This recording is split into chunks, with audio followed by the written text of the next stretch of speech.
Quem é John Galt?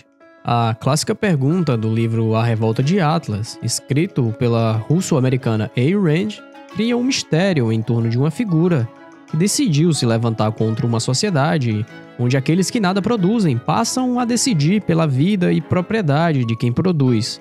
Combater esse esquema, que em muito se parece com a sociedade atual, também foi uma questão crucial para outro anônimo, com o pseudônimo de Satoshi Nakamoto, implementar sua ideia. Não por coincidência, essa ideia saiu do zero para valer $1 trilhão, e a criação de Satoshi levou a outra pergunta similar. Afinal, quem é Satoshi Nakamoto? Mas antes, saiba que se você é um entusiasta do Bitcoin e criptomoedas, há uma plataforma perfeita para te dar a melhor cobertura do mercado. O Blocktrains Pro reúne em um só lugar mais de 60 cursos, 2 relatórios semanais sobre Bitcoin e altcoins, carteiras recomendadas, sinais de compra e venda, além do acesso a uma comunidade exclusiva de investidores. Clique no link da descrição e aproveite o desconto de 25% válido em todo o mês de abril. Satoshi, uma palavra que significa sábio em japonês, e Nakamoto, uma espécie de Silva no Japão, primeiro apareceu em um e-mail enviado em 31 de outubro de 2008 a um grupo de e-mails de pessoas interessadas em criptografia. Neste e-mail, o anônimo Satoshi descreveu que seria um sistema de dinheiro eletrônico pessoa a pessoa, totalmente independente de uma terceira parte. O timing, claro, não podia ser mais perfeito. Naquele mesmo outubro, o governo americano discutia um pacote de $700 bilhões em ajuda para socorrer as tais terceiras partes, os bancos, que ficam no caminho entre os poupadores e os tomadores de crédito. Um esquema explosivo de créditos que pessoas conhecidas como ninjas, ou sem renda, sem emprego e sem ativos, havia implodido, levando o mundo a uma crise econômica comparável ao crash de 1929. Satoshi descreveu em seu e-mail algumas características que considerava cruciais para o funcionamento de uma boa moeda e que seriam implementadas no Bitcoin, o resultado do seu trabalho. Estas são: descentralização, o que significa que não há nenhum banco central ou banco comercial envolvido na operação. Uma evolução importante em relação a um dos avós do Bitcoin, o eCash, que era distribuído por um banco. A blockchain, uma cadeia de blocos que contém todas as informações sobre as transações passadas.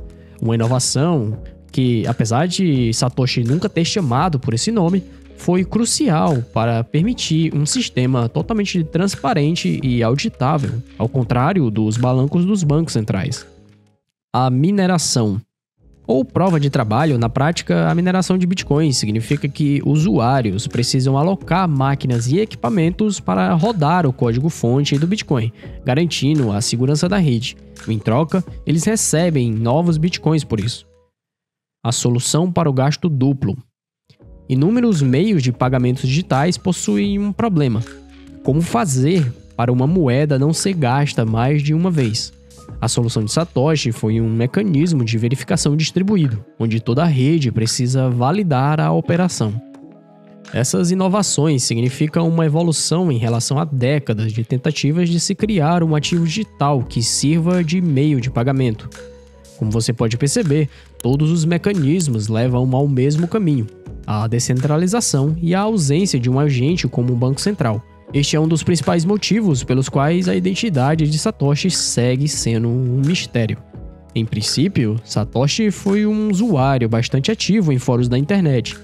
Sua primeira mensagem ocorreu em 11 de fevereiro de 2009, algumas semanas após o primeiro bloco do Bitcoin, ou bloco Gênesis, ser minerado.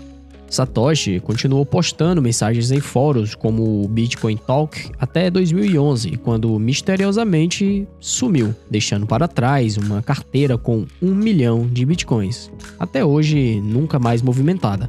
Inúmeros entusiastas de cripto, porém, concordam que a decisão de Satoshi de simplesmente sumir foi um fator positivo, afinal, se o Bitcoin é descentralizado, ter a presença constante de um usuário que literalmente criou o ativo significa criar um alvo para possíveis investidas do governo, por exemplo. Mas nem todos os usuários se contentam com a resposta.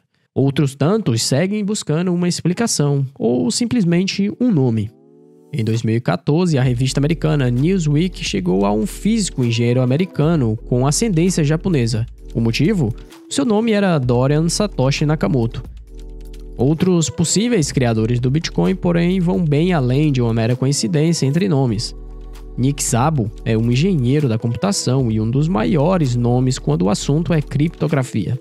Nick criou nos anos 90 o BitGold, um ativo que buscava ser o que o Bitcoin é hoje. O BitGold de Nick possuía características como a prova de trabalho, a tal mineração e o registro das transações, hoje conhecido como blockchain. O problema, entretanto, foi que o ativo falhou em resolver a questão do gasto duplo, podendo ser copiável. Já Hal Finney, o programador que recebeu de Satoshi a primeira transação de Bitcoin da história, é um nome bastante plausível para o posto de Satoshi Nakamoto. Em 10 de janeiro de 2009, Finney tweetou algo simples, mas revolucionário: Running Bitcoin, ou Rodando Bitcoin.